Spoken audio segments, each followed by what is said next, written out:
सबके विशेष प्रिय और सबसे ज़्यादा पूज्य बापू जी के भी प्रिय, अति प्रिय कहा जाए, ऐसे हमारे अग्रज भैया भागवत भूषण ब्रजभूमि से पधारे हुए श्री परम पूज्य श्री पुंडरीक गोस्वामी जी, उनके चरणों में बारंबार प्रार्थना के बड़े भाव से और प्रेम से अपनी सुंदर वाणी से हम सबको कृतार्थ करें, लाभान्वित करें। बोलिए भक्तवत्सल भगवान की।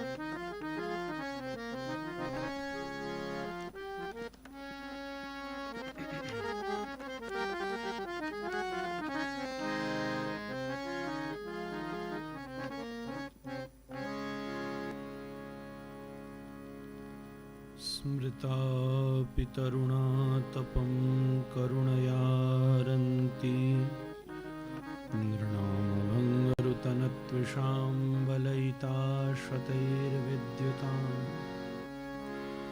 कलिन्दगिरिनन्दनी तटसुरद्रुमालुम्बनी मदीयमतिचुम्बनी भवतु कापि कादम्बनी। यत्पादपद्मनखचन्द्रमणिच्छटाया विस्फूर्जितं किमपि गोपवधूस्वदर्शी पूर्णानुरागरससागर सारमूर्ति श्रीराधिका मयि कदापि कृपां करोतु। अनर्पितचरिं चिरात् करुणयावतीर्णः कलौ समर्पयतोन्नतोज्ज्वलरसां स्वभक्तिश्रियम् हरिः पुरटसुन्दरद्युतिकदं वसन्दीपितः सदा हृदयकन्दरे स्फुरतु वः सचीनन्दनः।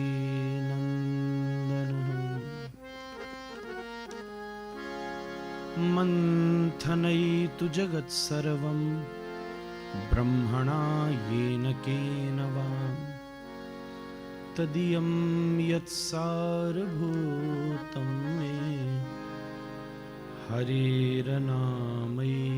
केवलम्।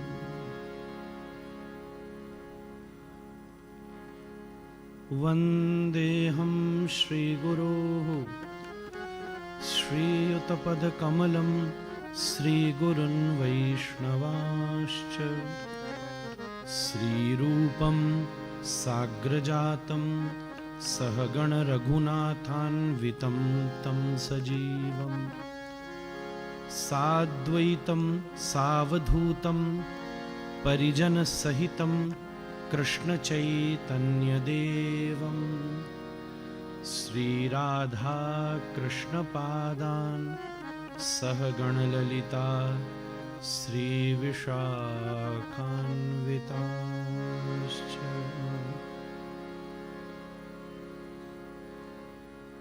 राम राघव राम राघव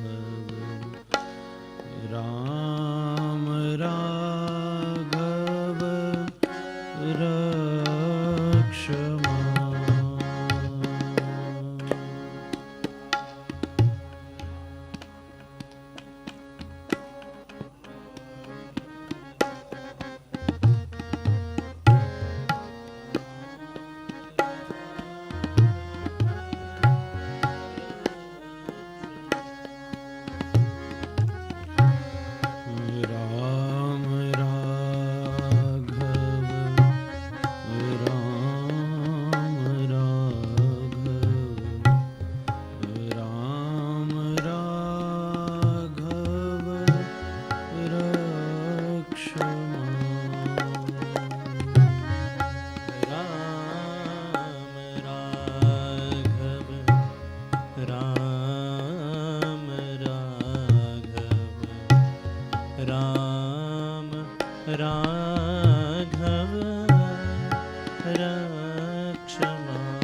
अखिल रसामृत सिंधु सार विग्रह परमानंद कंद चिन्मूर्ति धीरोधात्त धीर ललित पद्मावती चरण चारण चक्रवर्ती स्वयंभू भगवान श्री राधा रमण देव जी की अति कृपा का ये वैसे तो अति सर्वत्र वर्जयेत, पर इस दृष्टि में, इस दशा में, इस स्थिति में अति कृपा का ये पुण्य फल, प्रसाद, प्रभाव कि आज मानस में पूज्य श्री मुरारी बापू के आंगन में फिर से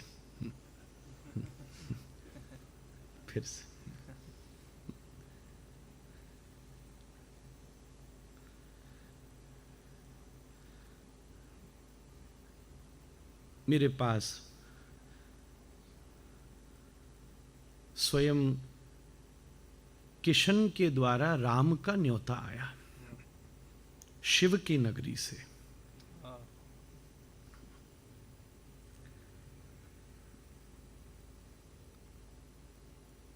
इससे बड़ा मेरा सौभाग्य दूसरा नहीं हो सकता था। और इस बार कोई अवार्ड भी नहीं था, रिवॉर्ड भी नहीं था, कोई एप्रिसिएशन भी नहीं था, कोई एक्सप्रेशन भी नहीं था, बस विशुद्ध प्रेम का इमोशन था महाराज। मैं तो पूज्य बापू के साथ अनंत काल से, जैसे कभी कोई अति स्नेह में अपनी पूर्व स्मृतियों के उस चित्रों का अवलोकन करने बैठ जाता है, घर से पुराने एल्बम निकाल लेता है, देखता है उसको, हाँ बालक था तो मैं ऐसा था, फिर जब पहली बार यूनिवर्सिटी के मंच पे गया तब ऐसा था, पहली बार घोड़ी पे चढ़ा तो ऐसा था। कितनी बढ़िया, उसको तो स्पेशली लगा के रखता है। फिर बाद में फिर ऐसा था, अभी ऐसा हूं, पहले बैगन की तरह चिकना था, उसका भरता बन गया। कितना चेंज आ गया। अपनी अनंत स्मृतियों का मेरी पीढ़ी दर पीढ़ी अनंत परंपराएं, जिनके साथ अनंत स्मृतियां पूज्य बापू के सानिध्य में हैं, वो स्मृतियां गीता का प्रसाद हैं, वो निष्कर्ष हैं, वो कंक्लूजन हैं, वो मीटिंग्स कंफ्यूजन में नहीं हुई हैं, प्रश्नों में नहीं हुई हैं, वो कंक्लूजन निष्कर्षों में हुई हैं। जहां आस्था है वहां प्रश्न लेके थोड़ी ना जाया जाता है। कोई प्रश्न लेकर आया है, इसका मतलब अभी बीमार है, उसको अस्पताल में जाना चाहिए, एडमिट होना चाहिए। प्रश्न लेके आ गया, फिर प्रश्न के बाद फिर प्रश्न, फिर प्रश्न के बाद फिर प्रश्न, प्रश्नों में जी आए। शायद पैदा होना भी एक प्रश्न है और प्रश्नों में ही मर जाएगा। ऐसी स्थिति है जैसे कोई एक गहन किसी बड़ी भारी घास में, बेलों में किसी बारह संघा का सींग फंस गया हो। एक व्यक्ति प्रश्नों को लेकर चलता है और पर आस्था से युक्त व्यक्तित्व अपने हृदय में समाधान के सिमेरु पर चढ़कर चलता है। उसके मिलन में समाधान होता है, प्रश्न नहीं होता। ऐसी अनंत समाधानों से युक्त इंक्वायरी के लिए नहीं मिले दादा गुरुजी कभी बापू से इंक्वायरी के लिए, न कभी बापू मिले उनसे, न पिता मिले, न मैं मिला। जहां इंक्वायरी होती है वहां थोड़े दिन बाद एक्सपायरी भी होती है।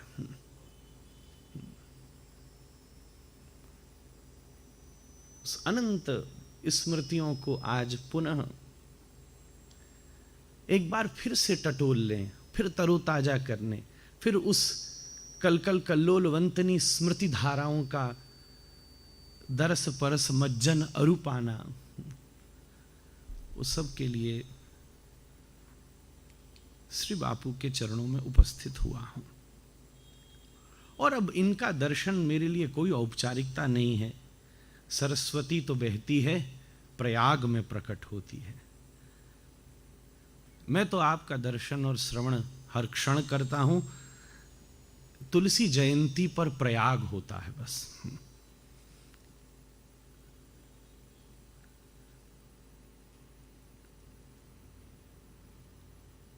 आपके श्री चरणों में प्रणाम। समस्त विद्वत मंडली जो विभिन्न स्थानों से इस तुलसी जयंती के पर्व पर पधारे हैं, आप सबकी पावन उपस्थिति एक अद्वितीय सत्य प्रेम करुणा की सुगंध इस आद्य शंकराचार्य भवन में व्याप्त कर रही है।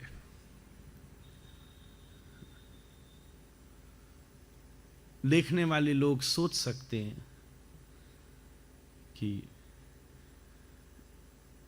इस बार क्या वक्ता कम आए हैं। ऐसा नहीं है, मेरी तो दृष्टि यूं सोच रही थी, जो चले गए हैं वो सब आए हैं। ये सब भरा हुआ है। संख्या हर समय कम ही होती है, सांख्य हर समय भरा होता है। संख्या कम ही होती है। जिस क्षण उसकी चरम पर पहुंचा जाता है, तुरंत फिर उसकी कमी अभावेर होए स्वभावेर हानि, कविराज कह रहे हैं चैतन्य चरितामृत में। फिर आगे बढ़ने की तलब उठती है। सांख्य उस द्वंद्व से मुक्त कर देता है। संख्या से कभी कितने आए हैं, कभी कितने आए हैं, पर सांख्य की दृष्टि से व्यासपीठ से जुड़ा संसार का प्रत्येक व्यक्तित्व इस समय इस गुरुकुल के मंडप में अपनी चेतना से अवस्थित होगा। मुझसे पूर्व बोलने वाले बड़े सरस, बड़े मधुर, बड़े मीठे,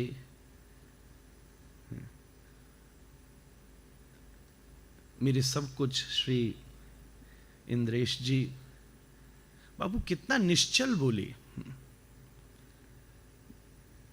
कोई चतुराई नहीं थी, कोई दिखावा भी नहीं था, कोई प्लांड भी नहीं था, प्रवाह था, बिल्कुल निश्चलता थी। मुझे तो इनको सुन के ऐसा आनंद आ रहा था कि पिताजी और नाना की तो बात आप कर रहे थे, पर जैसे कोई पौत्र अपने दादा के साथ अपने मन की बातें कह रहा हो।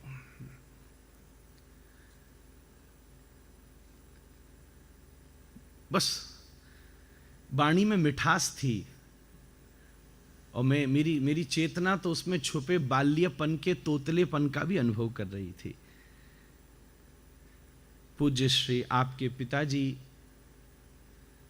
पूज्य श्री ठाकुर जी वृंदावन की शोभा है। निश्चित रूप से भागवत के क्रम में कौन ऐसा भागवत सेवी होगा जिसकी वाणी में उनकी वाणी के छींटे न हो, गंध न हो, उसे सुना न हो। उनके प्रतिनिधित्व करते हुए इंद्रेश जी आए हैं। मैं अपनी दृष्टि से कहूं बापू, मुझे तो ऐसा लगता है ठाकुर जी ने अपनी आत्मा को भेजा है। प्रतिनिधियों को तो बहुत लोगों ने भेजा है। आत्मा वैजायते पुत्रः,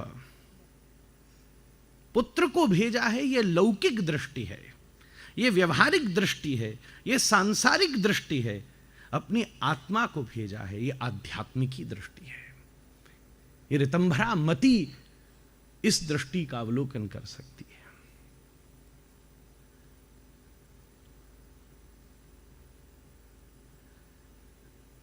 बहन पास में विराज के संचालन कर रही हैं। बड़ी सुंदर शोभा है।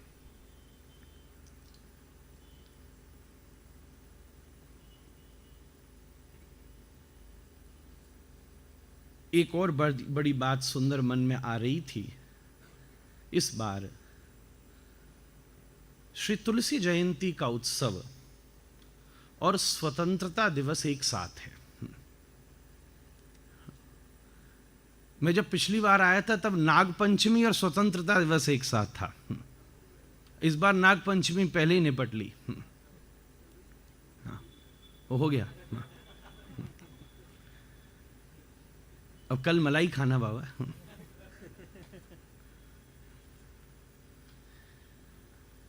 निश्चित रूप से इससे बड़ा और स्वतंत्रता दिवस क्या हो सकता है। जो राष्ट्रीय स्वतंत्रता इतने बड़े संग्राम के पश्चात इस देश को प्राप्त हुई, कल की स्वतंत्रता दिवस का ये परम सौभाग्य है कि संग्राम जित खल दूषणम, कि अनंत चरित्र का व्याख्यान करने वाले श्री गोस्वामी जी का परम मंगल उत्सव है। वो स्वतंत्रता वाह्य राष्ट्र की थी। गोस्वामी जी अंतस राष्ट्र की स्वतंत्रता प्रदान करते हैं।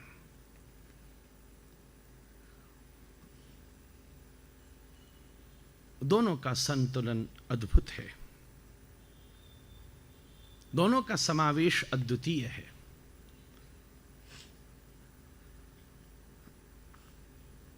गोस्वामी जी की, मैं पिछली बार श्री वाल्मीकि जी को प्रणाम कर रहा था। यहाँ सब वक्ता अपनी अपनी धरा, अपनी अपनी धुरी से संपूर्ण धर्म का समास्वादन करते हैं। ये इसलिए भी है क्योंकि धर्मस्य तत्वम निहितम गुहाय। मैं बस थोड़ी अपनी प्लेट सजा रहा हूं, सबकी अपनी तहजीब तरकीब तरीका है। पहले मेजपोश आता है, फिर प्लेट आती है, फिर पकवान आते हैं।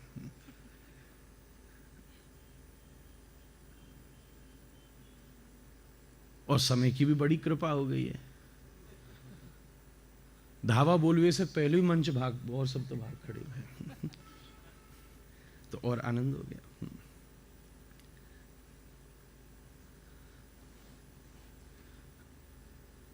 धर्म का तत्व अत्यंत गुह्य है, इस बात से कोई भी अपरिचित नहीं है।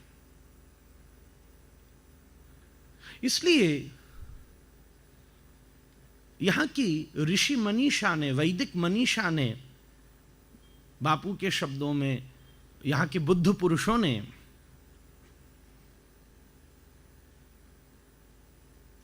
प्रणाली का निर्माण किया। वो धर्म का तत्व अत्यंत गुह्य है, पर उस तक विविध प्रणालियों के द्वारा उस तत्व का अनुभव किया जा सकता है। एक ही विषय को अनंत प्रणालियों में अनंत रूप से अनुभव किया गया है।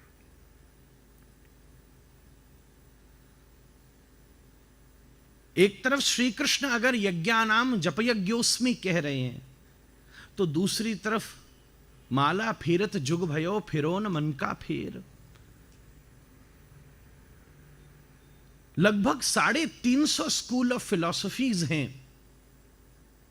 जिसमें हर विषय का खंडन और मंडन, उत्तर पक्ष और पूर्व पक्ष आज वर्षों वर्षों से इस देश में की मनीषा ने अनुभव में लिया है। एक तरफ श्री कृष्ण कह रहे हैं, या निशा सर्वभूतां माम तस्याम जागृत्य संयमी। जिन रात्रियों में भोगी भोग में निपतित होकर उस अमृत काल को व्यर्थ कर देता है, उन्हीं रात्रियों में योगी जागृत होकर उस परम चेतना को हस्तामलक कर लेता है। तो वहीं दूसरी तरफ मीरा कह रही है, मैंने सपने में आज देखा है। बापू मैं तो गाने में कमजोरी हूं। सामने स्वामी जी भी बैठे हैं, धुरंधर एक बगल में भी बैठा है धुरंधर, और मेरे सामने तो धुरंधरों का धुरंधर बैठा है मेरे।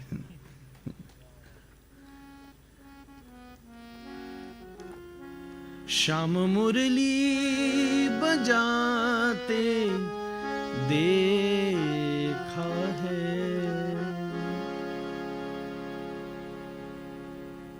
हमने देखा ये मिलन जैसे धरती पे गगन, राधा संग रास रचाते देखा है, मैंने सपने में आज देखा है। कृष्ण कह रहे हैं उठो, और वृंदावन के हरिराम कह रहे हैं बापू व्यास भरोसे कुंवर के सोहत पाम पसार। ये विरोध भी नहीं है, ये उस चिंतन का एक्सपेंशन है, उसका एक्सपेंशन है, उसकी असीमितता है, उसका बाउंडलेसनेस है अंग्रेजी में कहूं तो। जैसे एक तरफ सूर्य होता है तो दूसरी तरफ चंद्रमा होता है, विरोध नहीं है। एक दिन का चरम है तो एक रात्रि का चरम है, दोनों अपनी धुरी पर घूम रहे हैं। एक ही विषय पर यह धर्म का तत्व अत्यंत गंभीर है। इसलिए शब्द आया महान जनों ये न गतस्स पंथाः।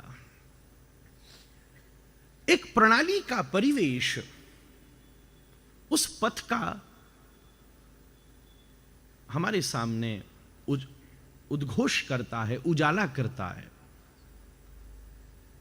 और प्रणालियों के अनुसार ही संपूर्ण साधन और साध्य का निर्णय होता है। वही राम वाल्मीकि की प्रणाली से बिलक प्रकट होते हैं, वही राम तुलसी की प्रणाली से विलक प्रणीत होते हैं।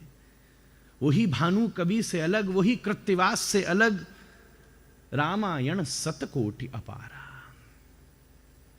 जैसे हिमालय के उत्तुंग शिखरों को विदीर्ण करके अनंत सलिलाएं कल कल कल्लोलवंतनि प्रवाहित होती हैं, तथैवालकनंदा ब्रह्म सदनात् बहूनि गिरिकूटान्यतिक्रम्य हेमकूटा धैमकूटा न्यति रव सतर रमहसा लुठयन्ति भारतम अभिवर्षम दक्षिणस्याम दिशि अभिप्रवशति यस्याम स्नानार्थम चागच्छतः पुंसाम पदे पदे अश्वमेध राजसूयादीनां फलम न दुर्लभम इति। पर सबका केंद्र अंततो गत्वा आकाशात पतितम तोयम यथा गच्छति सागरम। गंगा सागर में ही मिलती हैं। हर प्रणालियां अनंत रूपों से प्रकट होती हैं। प्रणाली का निर्माण अनुभव और अनुभूतियों से होता है। वहां साधन प्रधान नहीं है, वहां साध्य का निर्णय प्रधान है, साधन प्रधान नहीं है। अगर साधन प्रधान होता फिर माला के प्रति सबने सहयोग किया होता, यज्ञ के प्रति सबने सहयोग किया होता। पर कोई उसी विषय का खंडन करता है, कोई उसमें भिन्न सांख्य का उद्भव करता है। पर वो सब प्रणालियां अनंत नदियां जैसे सागर तक पहुंचती हैं, उस परम सत्य को सब प्राप्त करते हैं अनंत साधनों से। विशेषता साधन की नहीं है। कृति साध्य भवेत् साध भावा सा साधना विदौ नित्य शुद्धस्य भावस्य प्राकट्यम हृदय साध्यता। भक्ति रसामृत सिंधु श्रीपाद रूप गोस्वामी। साधन प्रधान नहीं है।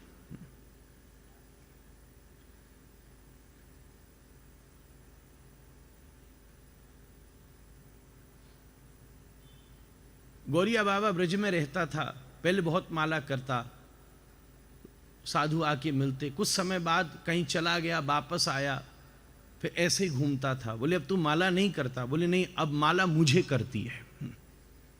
मैंने माला कर ली, पहले मैं उसमें चलता था, वो मुझ में चलती है। साध्य का निर्णय हो गया। वो प्रणाली सृष्टि और दृष्टि को प्रदान करती है।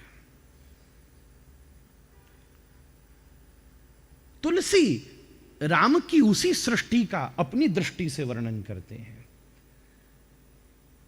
कृत्तिवास अपनी दृष्टि से वर्णन करते हैं। वही श्रीमद् भागवत है।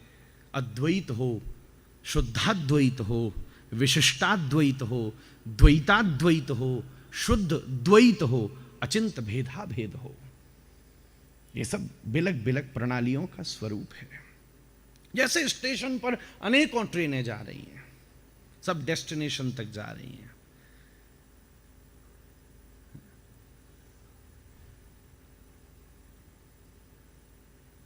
हाँ, बस ऐसे डिब्बे में जरूर बैठना जो इंजन से जुड़ा हो। ऐसे डिब्बे में भी बैठ सकते हो, एसी चल रहा है, सोने की व्यवस्था बढ़िया, पर इंजन नहीं जुड़ा है तो सुविधा तो बहुत होगी पर अग्रसर नहीं हो सकते। आदौ श्रद्धा ततः साधु संगोत भजन क्रिया अनर्थ निवृत्ति, ये सब प्रणाली प्रेम तक ले जाती है। भक्ति का परम उन्मेष होता है। यह भी प्रणाली है जहां भक्ति और प्रपन्नता में एक भिन्न भेद प्रयोग किया गया है। श्री रामानुजीय परंपरा में आर्त प्रपन्ना, श्री वाल्मीकि रामायण प्रपन्नों की चर्चा कर रहे हैं। धीर प्रपन्न, आर्त प्रपन्न सुग्रीव संवाद में। वैसे भक्ति का आसन ही प्रपन्नता है। उस प्रपन्नता के आसन पर ही भक्ति विराजमान हो सकती है।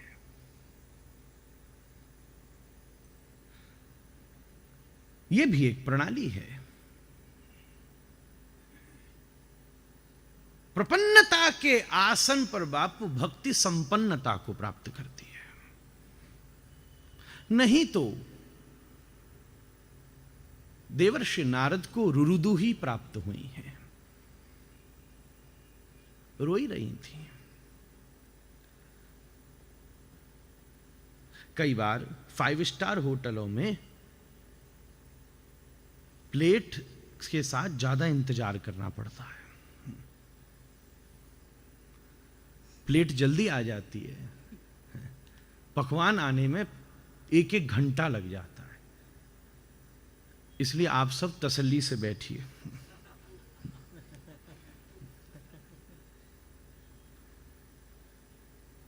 इंद्रेश भैया कह रहे थे बापू का मैं भी फ्लावर हो जाऊं। मेरा तो नाम ही पहले से फ्लावर है।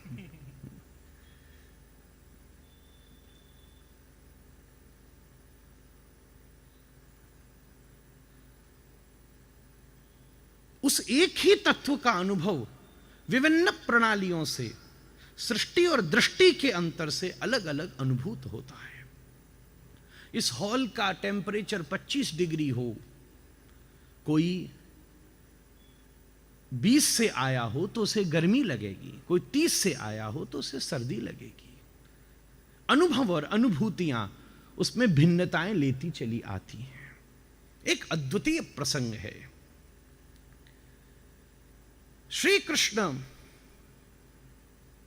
बाबा बोले हमारे वृंदावन के वही कृष्ण बलराम के दर्शन हो रहे हैं आपकी, ये भी आपकी दृष्टि है, उसके अनुसार आपने सृष्टि का निर्माण कर लिया। कोई देखेगा राम लक्ष्मण हैं, अब 2 ही हैं, राम जी सीता जी के वियोग में और लक्ष्मण तो लेके ही नहीं आए अभी तक। ये भी सृष्टि और दृष्टि है महाराज।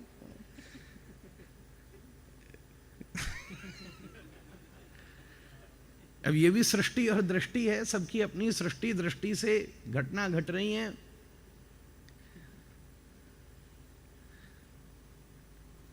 कुबलया पीड़ हाथी का उद्धार करके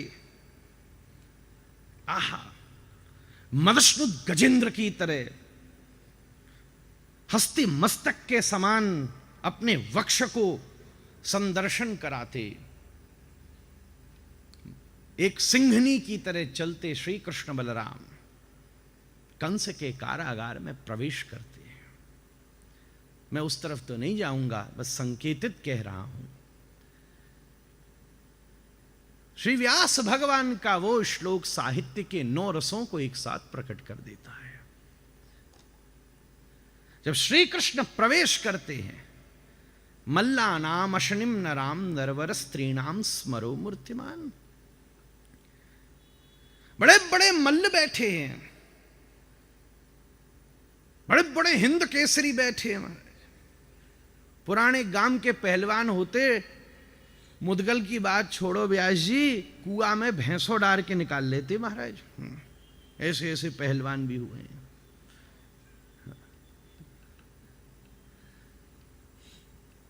सलतोषण चारण मुष्टिक सामने खड़े हैं और श्री गोविंद के ऊपर दृष्टि पड़ती है। कहा गोपी जिनके केवल चरणों के तृणों पर रखने पर ही प्राणों को न्यौछावर करने को तैयार हो जाती है, कहा वो उन्हें सौम्य कहती हैं। और यहां ये कहते हैं मल्लानाम अशनिम, ऐसा लगता है दुनिया का सबसे बड़ा दिग्गज मल्ल योद्धा सामने से आ रहा। मंच के ऊपर चढ़ गए, बेचारों वो चारों भी घबराए। भगवान बोले एक एक आओ। तो बोले हमें पता है तुम हाथी मार के आ रहे हो हमसे ज्यादा, चारों को रहने दो हमें, नहीं तो हमारा कॉन्फिडेंस ही नहीं होगा।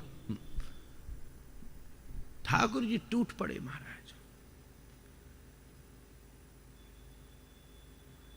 युद्ध कर रहे हैं, साधन बड़ा नहीं है, युद्ध कर रहे हैं। बाबू विश्वनाथ चक्रवर्ती कहते हैं इस दृष्टि से भी श्री कृष्ण अंग संस्पर्श सौभाग्य प्राप्त हो रहा है, क्योंकि जब वो युद्ध करने का अभ्यास करते हैं उस समय कंस के द्वारा बनाए हुए निर्देश से कंस भयभीत रहता है। भाई कृष्ण ऐसा है, पूतना मार डाली, शकासुर बकासुर व्योमासुर मार डाले, ऐसा अभ्यास करो। तुम्हारे सामने आके खड़ा हो तो ये दाब लगाओ और ये धोबी पछाड़ लगाओ। वो उस समय अपने अभ्यास के समय भी श्री कृष्ण के सौंदर्य का चिंतन करते हैं। साधन युद्ध था, पर साध्य ने बुद्ध को लाके सामने खड़ा कर दिया।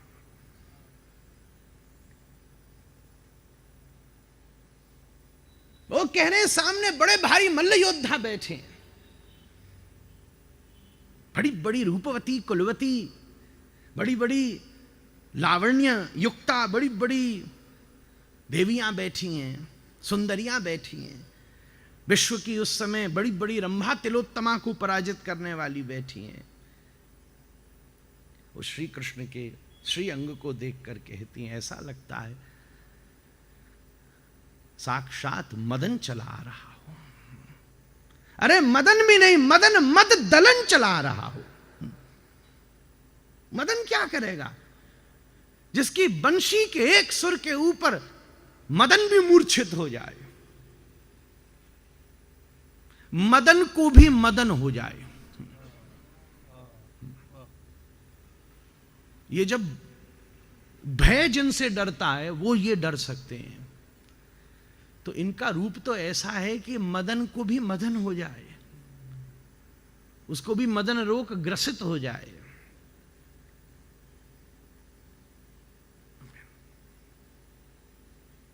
बड़े बड़े महाराज योगी बैठे हैं, वो लगता है ब्रह्म तत्व चला आ रहा है।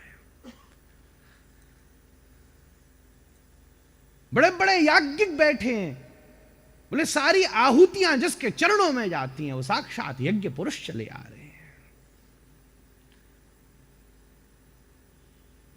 गोपानाम स्वजनों, बड़े बड़े ब्रज, अरे हमारे कन्हैया आ गए, कन्हैया आ गए, कन्हैया। अरे जो पता वो अगरी गरी के बा कोने वाले मोड़ पे ही रोज गैया लेके हुर्र हुर्र करतो आते निकसे। और लाला ठीक है भैया, राधे राधे। बड़े बड़े यदुवंशी बैठे हैं, हरे कृष्ण आने। पता है हमारी चाची की, मामी की, भाभी के, ताए के ही बड़े लड़का के ये छोटे बालक हैं। इतने रिश्तेदारियां भी इसी देश में मिल सकती हैं महाराज। कई बार 10-10 साल केस लड़ने के बाद पता चलता है कि अरे तो हमारा कजन निकला। इतना जेनेटिक एनालिसिस है यहां, आज की भाषा में कहूं। कैसे पढ़ रहे हो बाबा? अभी तो बहुत बाकी है। आप बिना माइक के छोड़ो, मैं माइक पे भी छेड़ूंगा महाराज। और महाराज ये तो इंद्रेश जी ने भी आज मुझ पर कृपा कर दी है। ये कृपा हर बार आने पर पूर्व के व्यास कर देते हैं महाराज। फिर भी मैं विषय पर ले चलूं। यदुवंशी रिश्तेदारी, ब्रजवासी ब्रजजन, वहीं बैठी कारागार में बैठी देवकी अपने पुत्र की, अपने गर्भ की सुगंध का अनुभव कारागार में कर रही है महाराज। वो सुगंध पहचान गई जिसने इतनी लंबी प्रतीक्षा करी हो महाराज। कई बार कथा में जब प्रवेश होता है बापू, तो देवकी कृष्ण के मिलन पर ही उस दिन की कथा छोड़ने की इच्छा हो जाती है।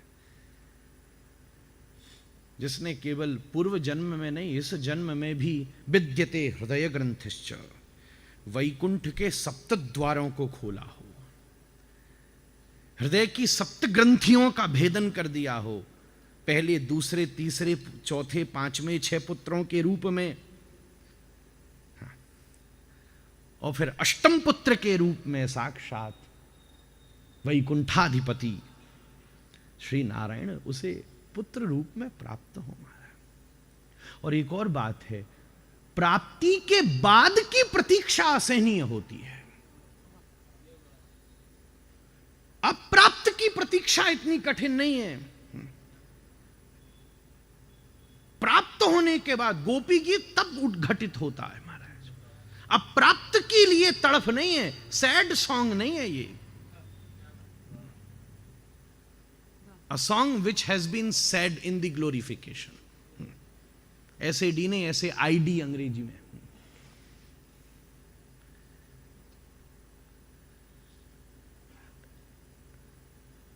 क्योंकि जब तक आई खड़ा रहता है तब तक ऐसे डी ही रहते हो, और जिस क्षण आई को निकाल के श्री कृष्ण के चरणों में समर्पित कर देते हो, उस दिन तुम्हारा पीड़ा भी किसी प्रेमी के गीत बन जाते हैं।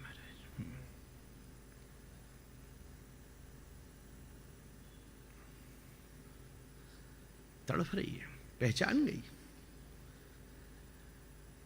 बात लंबी हो जाएगी। योगी अपनी दृष्टि से देख रहे हैं, ब्रह्मवेत्ता अपनी दृष्टि से देख रहे हैं, सैनिक अपनी दृष्टि से देख रहे हैं, रूपवती अपनी दृष्टि से देख रही हैं, नंद बाबा अचंभित हैं, क्योंकि छचियावर छाछ पे नाच रचाते तो उन्होंने देखा है, पर जब उसके आज मस्तक से स्वेद का बिंदु भूमि पर उच्छ्रित होकर गिरता है, उस बिंदु की धमक से पूरे कंस के दरबार को विकंपित होते बाबा ने पहली बार देखा। छाछ की एक बिंदु पर परमात्मा को नृत्य करते तो बाबा ने कई बार देखा है, पर उस छाछ को पीने के प्रभाव से जिस स्वेद की प्राप्ति हुई है, आज उससे कंस के दरबार को नृत्य करते पहली बार देखा है।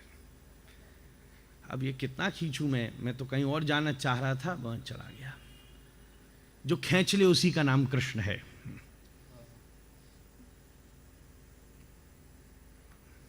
और अंत में मृत्यु और भोजपति,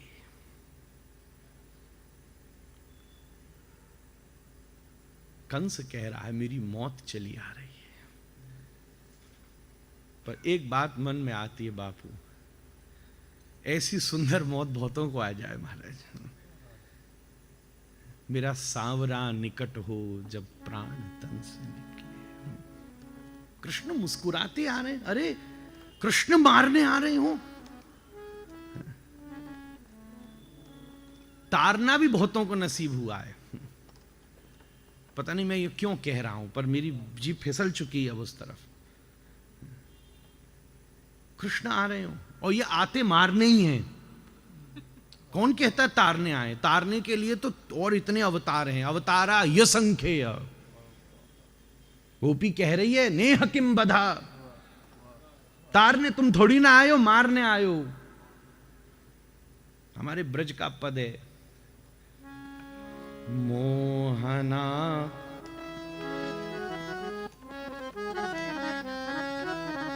मोहना चलावे नैना तीर तीर रे, शाम रो चलावे नैना तीर।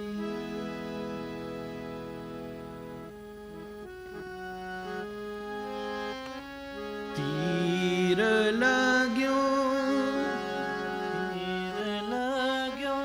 तीर लाग्यो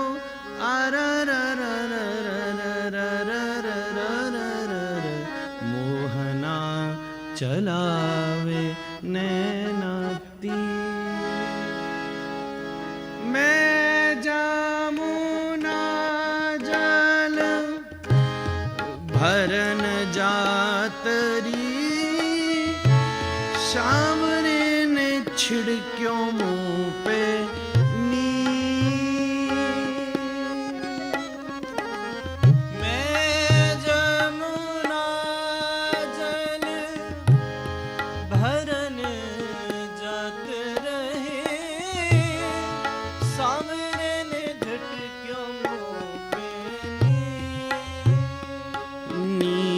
छिड़क्यों नीर छिड़क्यों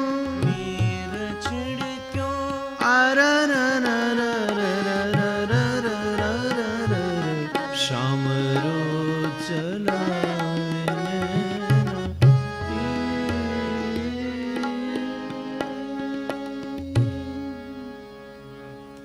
तो मारने आया है महाराज,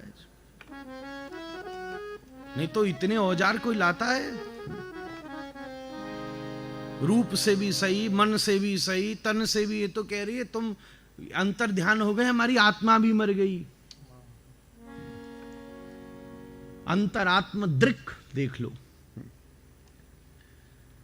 देख लो। आप जानते हो वहां तक आपकी अप्रोच है। आज संबंधों में सबसे बड़ा यही समस्या है, तुम हमारी मन नहीं जानते, आत्मा नहीं जानते। खैर, मैं ये कह रहा था, अपनी अपनी प्रणाली से श्री कृष्ण का अनुभव किया। धर्म का तत्व गंभीर है,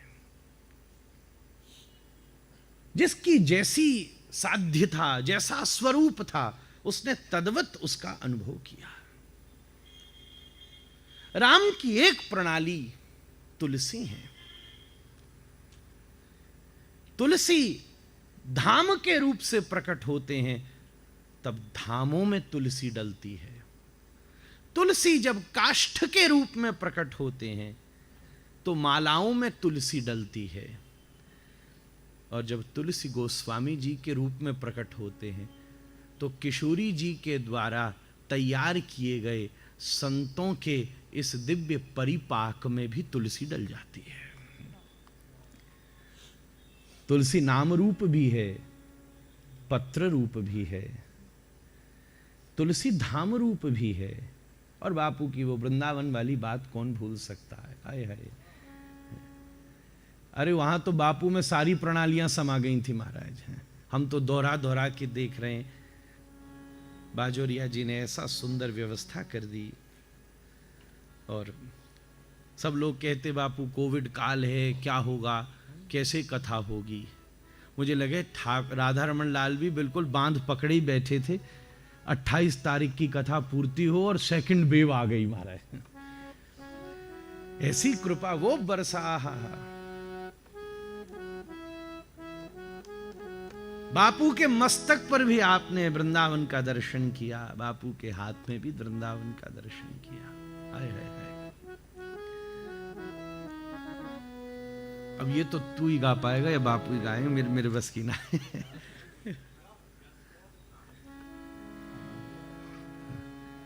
ये एल्बम देखने आए ना आज, तो ये भी एक पन्ना खोल ले। गोपाल गोकुल वल्लभी, गोपाल गोकुल वल्लभी, प्रिय गोप गोसुत वल्लभ, प्रिय गोप गोसुत वल्लभम्, चरणारविन्दम्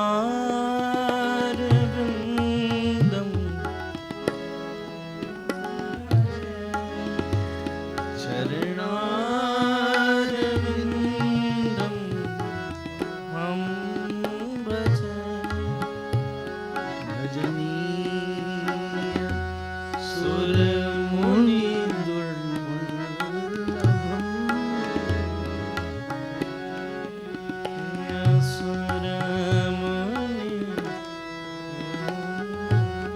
बापू ऐसी हालत हो गई। आपके कितने प्रेमी जब बाद में मुझे मिले तो मुझे देखते कुछ और नहीं करते।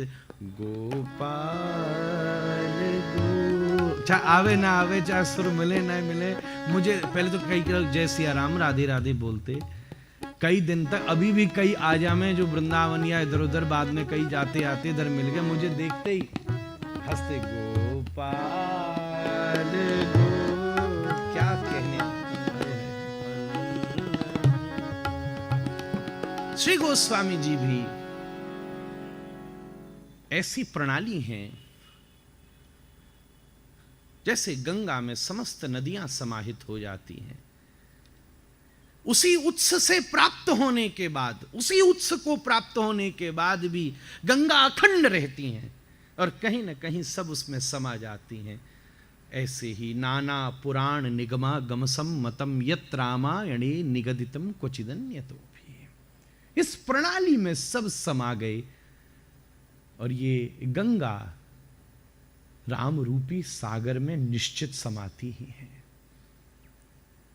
फिर मानस की भी अपनी प्रणालियां हैं, उन सभी प्रणालियों को सम्मानित किया जाता है तुलसी जयंती पर। यह व्यक्ति का सम्मान नहीं है, उस अपनी चिंतन की प्रणाली का सम्मान है। उस समय अनंत प्रणालियों की गंगा वो तुलसी थे, इस समय अनंत प्रणालियों की गंगा ये तुलसी है महाराज। इसलिए मैं तुलसी जयंती पर युग तुलसी को प्रणाम करने आया।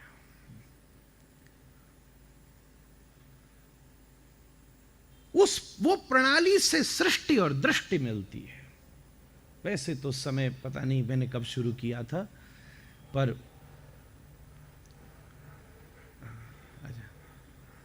पिछली बार बापू ने यूं कहा था, आज किशन जी यूं कर रहे हैं। तो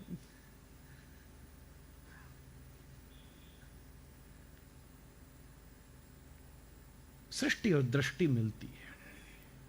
एक दृष्टि श्री राम जी के सामने आई। मैं इस बात के लिए इतनी देर की भूमिका तैयार कर रहा था। 5 स्टार में प्लेट ही बड़ी होती है, खावे को 100 ही मिले। ये भूमिका ही तैयार करे जा रहा है। अरे सारा जीवन भूमिका ही है महाराज, जीवन भूमिका ही है।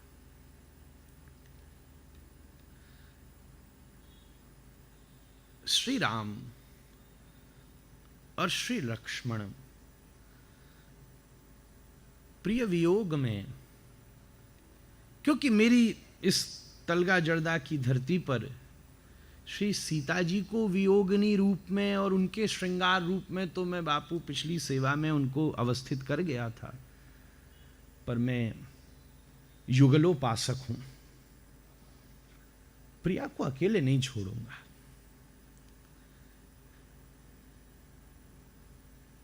श्री राम अत्यंत रे वृक्षा पर्वतस्था गिरिगहन लता वायुना विज्यमाना रामोहम व्याकुलात्मा दशरथ तनया शोक शुक्रेण दग्ध बिंबोष्ठी चारु नेत्री सविपुल जघना दग्ध नागेंद्र कांची हा सीता केन नीता मम हृदय गता केन वा कुत्र दृष्टा। श्री हनुमान नाटकम। केन वा कुत्र दृष्टा। बाबू बेहोश हो गए। बेहोश होती दुनिया देखिए, आज परमात्मा भी प्रेम में बेहोश हो गया। ये जो श्री राम की दशा है, ये चैतन्य का गोमुख है। वो षड्भुज का क्रम है। वहां से वो श्री वृंदावन की कुंजों तक पहुंचता है, उस कुंज से उस कुंज तक आता है, उस वनों से इस वृंदावन तक आता है, और फिर इस वृंदावनों से श्री नवद्वीप और जगन्नाथ की गंभीरा तक पहुंचता है।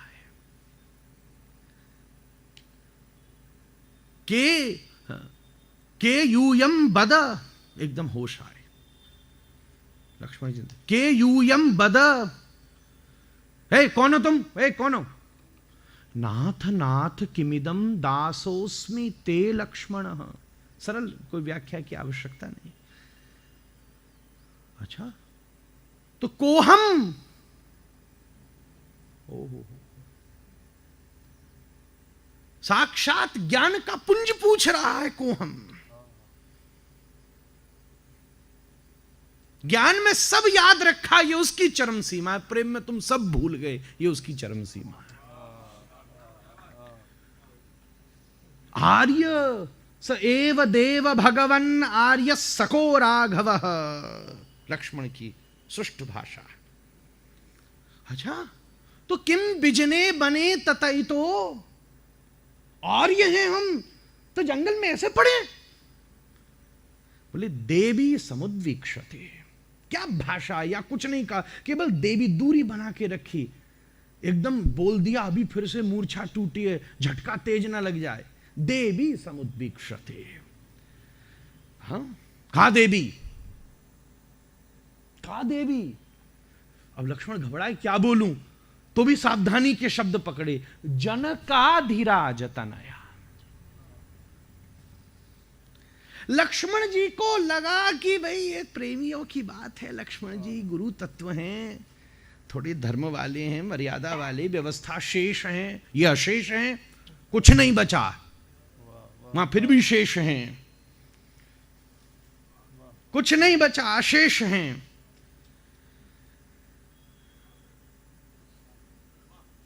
क्या जाने, सोचे यूं कह दूं मेरी भाभी आपकी घरवाली, तो ज्यादा वियोग हो, तो पुराना संबंध बताया कि वो जनक महाराज, जनक की लाली, जनकाधिराज तनया। वो क्या जानते थे, राम जी पूर्व राग वाले भी हैं।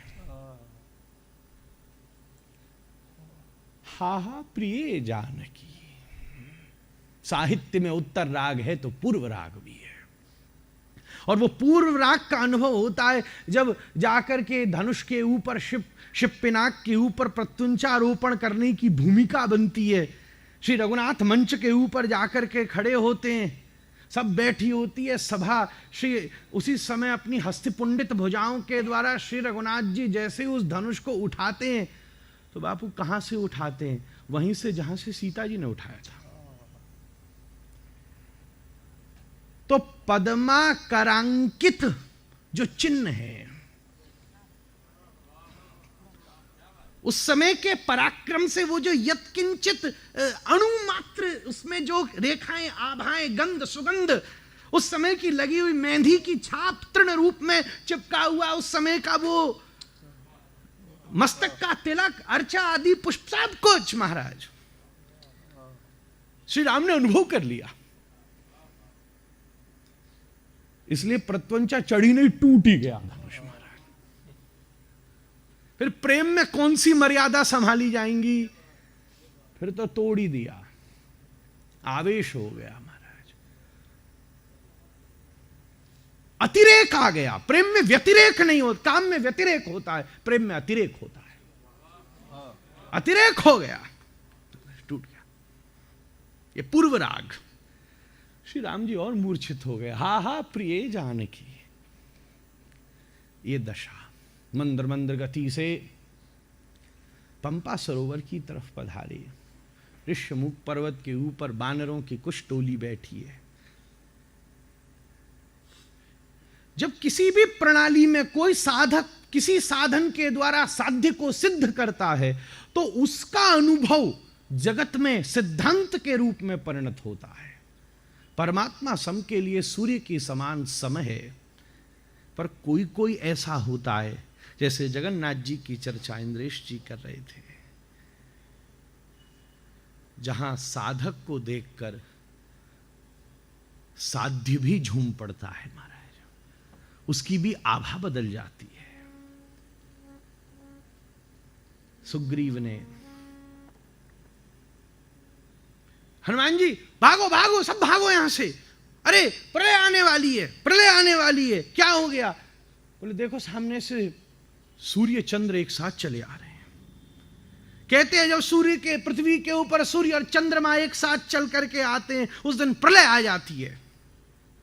हनुमान जी ने दिव्य दृष्टि से कहा, बोले आप हो मेरे सरकार हो, सरदार हो, पर एक बात थोड़ी सी चूक गए, सूर्य चंद्र नहीं, कोटि सूर्यों को लज्जित करने वाले चले आ रहे हैं।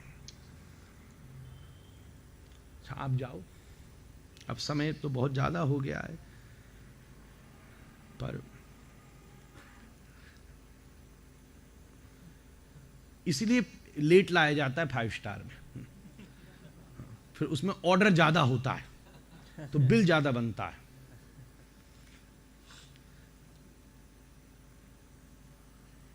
जाओ, आप पूछ के आओ, पता करके आओ कौन है। मैं राजनीति का व्यक्ति हूं, तुम भक्त हो। राजनीति की चरम सीमा विश्वास है और भक्ति का आधार विश्वास है। मैं ज्यादा से ज्यादा विश्वास कर सकता हूं। राजनीति में विश्वास सबसे बड़ा रिस्क है, उससे बड़ा कोई रिस्क नहीं। आप जाओ, अब वाल्मीकि जी ने और फिर उस पर श्री गुरुदेव की प्रणाली ने इसको इतना सजाया है महाराज, अभी तो मेरे सामने पूरी श्रृंगार पेटी खुली हुई है। जाओ, अच्छा ठीक है, आप कह रहे हो तो मैं जा रहा हूं।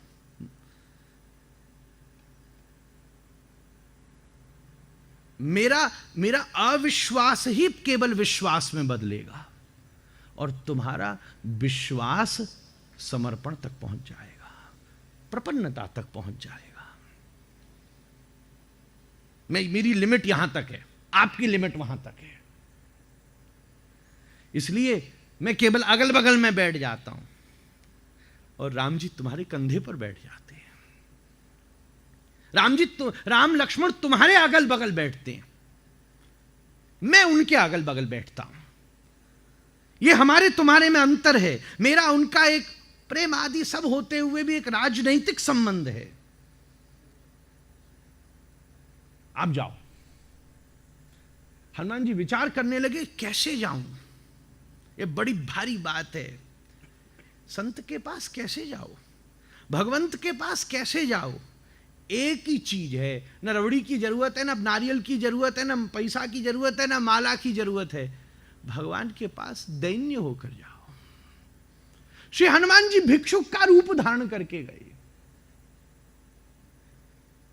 सामने जाके एकदम प्रकट हो गए। श्री राम लक्ष्मण खड़े हैं। ये एक प्रणाली है, राम को देखने की एक प्रणाली है। एक प्रणाली रावण ने देखी, एक प्रणाली विभीषण ने देखी, एक प्रणाली सीता जी की प्रणाली। एक ये मैं जिस शाखा में बैठा हूं वहां के आचार्य हनुमान है, वहां के श्रोता हनुमान है, वहां के वक्ता हनुमान है। तो हनुमत प्रणाली कौन सी दृष्टि और सृष्टि का निर्माण करती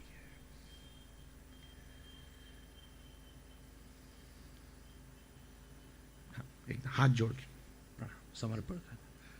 मैं क्या पूछूं, क्या बताऊं आपको? आप कहां से आए हो, आप कौन हो, मैं सब जानता हूं।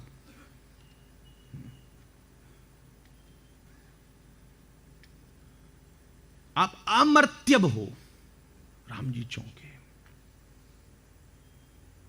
आप अमर्त्यव हो, संकेत भाषा में बोल रहे हैं। मैं सब जानता हूं। एक तरफ से आप इतने सौम्य हो, इतने सौम्य हो, इतने सौम्याति सौम्य हो कि स्वयं आपका भी देह आपके लिए भार हो सकता है। इसलिए आप निराकार होकर बैठना चाहते हो। और दूसरी तरफ आप इतने बड़े पराक्रमी हो कि इस समय चलते समय जो आपके माथे के ऊपर स्वेद के बिंदु आए हैं, उन्हीं को अपने हाथ से झाप के जब तुमने छींटा मान के फेंका था तो आसमान के नक्षत्र मंडल बन गए। मैं जानता हूं तुम्हारे मुख में ब्राह्मणत्व है, तुम्हारे हाथ में क्षत्रित्व है, तुम्हारे उदर में वैश्यत्व है, तुम्हारे चरणों में शूद्रत्व है। वेद कहता है ये चारों का उदय यहां से हुआ है। अब बापू इसमें आजकल राजनीतिकरण हो गया, कौन बड़ा कौन छोटा। नारायण तो लेटे हुए हैं। जब कोई लेटा आता है तो सब लेवल पर ही होता है। तकिया भी, सिर भी वही है, पैर भी वही है। खड़े होगे या उल्टे हो जाओगे तब खेल खराब होगा। ज़्यादा देर खड़े भी नहीं हो सकते, इसलिए मैं बैठ के बोल रहा हूँ। मैं इंद्र भैया को बोला 45 मिनट मुंह पे खड़े होके तो ना बोलो जाएगा।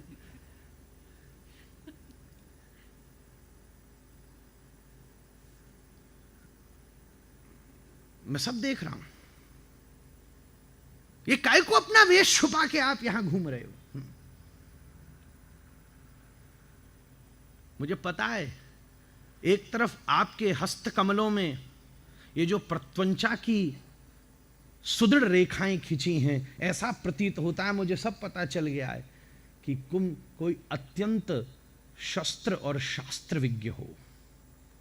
मुझे पता है कि तुम्हारी आभा मंडल एक अत्यंत देदीप्यमान किसी परंपरा का प्रतिनिधित्व करता है। मुझे पता चल गया है तुम्हारे ऊपर ये जो तपस्वियों का वेश है, ये तुमने सहर्ष स्वयं स्वीकार किया है और एक बहुत बड़े साम्राज्य को तृण के समान और महाराज कूली कंकड़ के समान परित्याग करके तुम यहां घूम रहे हो। एक तरफ तुम्हारे महाराज नेत्रों में साक्षात सत्य प्रकट होता है, वहीं पर तुम कहीं ना कहीं किसी की खोज कर रहे हो। अभी भी तुम्हारे पलकों के कोने में अश्रु का एक छोटा सा बिंदु मुझे इस बात की सूचना दे रहा है कि सबके अंदर बैठा हुआ अंतरात्म दृक् परमात्मा इस समय किसी प्रिय की प्रतीक्षा में है।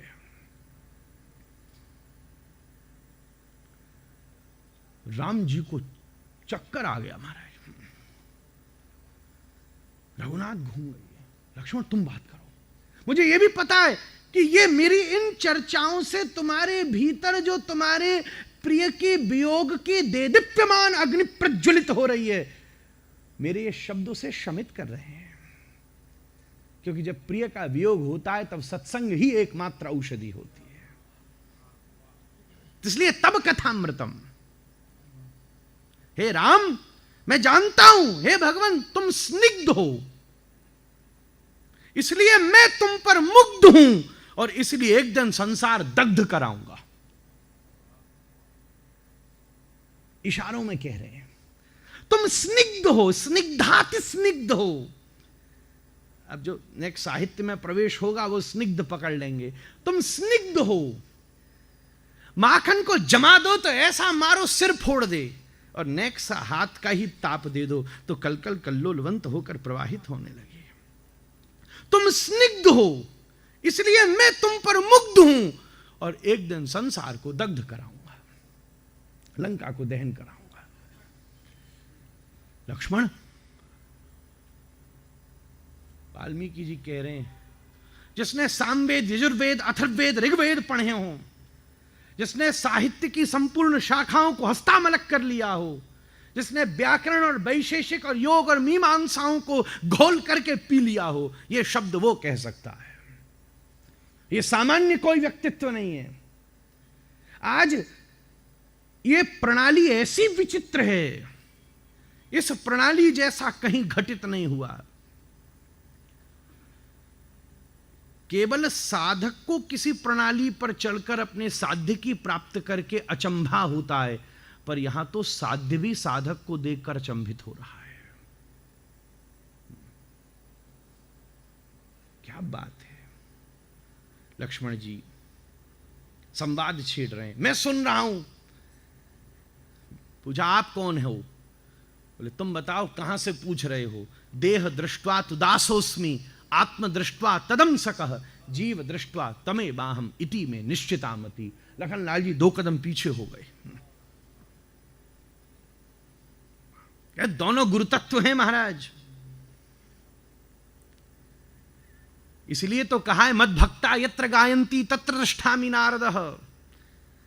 ये दोनों बैठ करके सत्संग कर रहे हैं और राम जी स्वयं बैठ के उसका आस्वादन कर रहे हैं। खैर बात बहुत लंबी हो जाएगी, मैं मीटिंग करा देता हूं तुम्हारी वो सुग्रीव से, क्योंकि एक पीड़ित ही दूसरे की पीड़ा समझ सकता है। आप दोनों की एक सी स्थिति है, एक रमा को लेकर परेशान है, एक रुमा को लेकर परेशान है। बोलो डील पक्की हो तो बताओ, पर सुनो इस पे मैं अपना कमीशन भी पूरा लूंगा। लक्ष्मण जी बात कर लो। बाद में नहीं कह देना बार्गेनिंग करनी पड़ेगी। राम जी की तरफ दे, राम जी बोले ठीक है, अब आपतकाल है, बात कर रहे थे इंद्रेश जी। अरे वो आपत नहीं, वो तो महासंपत काल हो गया आपके जीवन में। योजना से गुरु मिले, ये साधना की परिपक्वता है। बिना योजना के मिल जाए, ये भगवान का इशारा है महाराज, कृपा का परम स्वरूप है। और क्या कमीशन चाहिए? बोले इस अवतार में आप गरुड़ को नहीं बुलाओगे, ये कमीशन चाहिए। कभी चलना होगा तो मेरा आवाहन करोगे, मैं तुम्हारे चरणों में बैठूंगा, आओ मेरे कंधे के ऊपर बैठो। हनुमान जी ने मारी छलांग। अब कोई तैयारी की व्यवस्था नहीं थी, उनके वेग से ही सारे ऋष्यमुख पर्वत के पर्वत वृक्ष विकंपित हो गए और मानो संपूर्ण पर्वत ने रघुनाथ के स्वागत में पुष्पों की अतिवृष्टि कर डाली महाराज। ये इस प्रणाली के परम संदर्शन, प्रथम संदर्शन का सौभाग्य है। ये मैंने विषय इसलिए छेड़ा कि बहुत सारे लोग मुझे देखकर आनंदित होंगे, बहुत सारे लोग बापू को देखकर आनंदित होते हैं, पर शायद इसी अतिशयोक्ति के द्वारा संकेत किया जा सकता है कि जब मैं बापू को देखता हूं तो मुझे कितना आनंद आता होगा, और जब बापू इस बालक पर कृपा करते होंगे तब उन्हें कितना आनंद आता होगा। इसी प्रणाली को प्रणिपात करता हुआ अपनी वाणी को विश्राम करता।